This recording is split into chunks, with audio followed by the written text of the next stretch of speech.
here is a thought. How does a player know that their character cannot just pull up an iPhone and get directions to the nearest dungeon? That they can't research an iPhone to do that?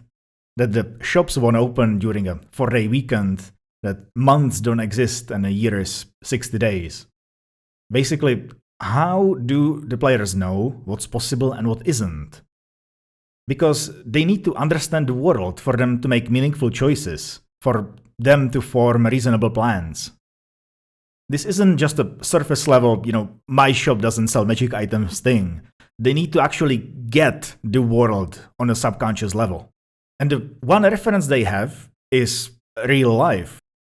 If you say there is a smooth stone wall 5 meters high, they intuitively know they cannot simply climb up, because they know how a polished stone wall looks and feels like in real life. If they happen to be on a 3rd floor of a building, they instinctively know they can't just jump down a window without taking injuries. They won't even consider it as an option. They'll just instinctively look for stairs. Because that's how it works in real life. It leads to a fun question. If your players don't engage with the world, do they actually understand it? We say we don't want to limit their imagination with a list of options they could do, but isn't the lack of this list a big limitation in itself? The whole analysis paralysis thing. If we gave our players guides to our worlds, would it help their immersion? Would they actually read them? Well, maybe not at first, but after a few misunderstandings, they probably would.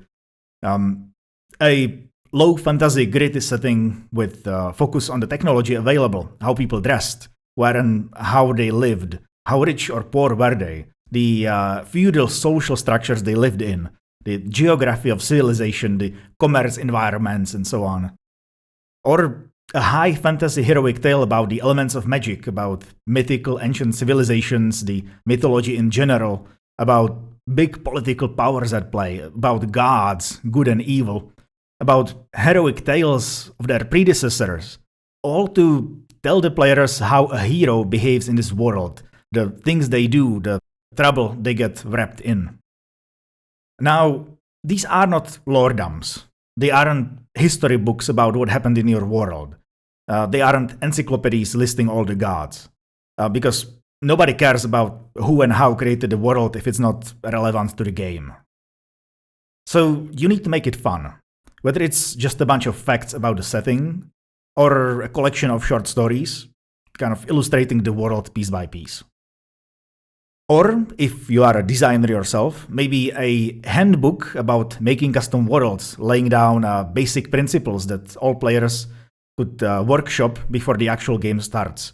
Something like what Luke Crane supposedly did for Burning Wheel, maybe as a more structured framework. These references are important for everybody, even the GM, to estimate difficulty, DC, for various actions fairly and accurately. We talk a lot about verisimilitude, making things in the world seem real and plausible. But that usually just means making it real for us. I think the hard part is making it feel real for our players. Otherwise, they'll keep asking stupid questions like, how high is the 2nd floor? Is there like a mayor of the town? Can we hire an airship? And how do I craft an iPhone?